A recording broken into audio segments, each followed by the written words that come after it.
How to log into your VPS Vision Care account. Welcome back to this new guide video of how to guide everyone. If you also have an account of VPS Vision Care, let me show you the quick process of logging in.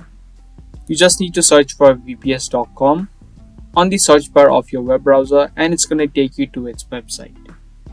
From this section, to log into your account, you'll see an option of login on the top.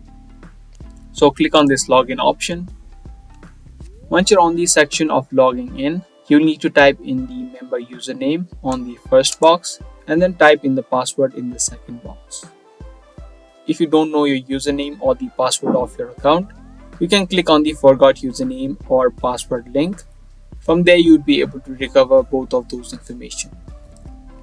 Once you type in both of your credentials, click on login and you'll be immediately logged in to your VPS Vision Care account. So I hope you guys found this video to be helpful. If it did, be sure to subscribe, share and also give this video a thumbs up. I'm gonna see you guys in the next video. Thanks for watching.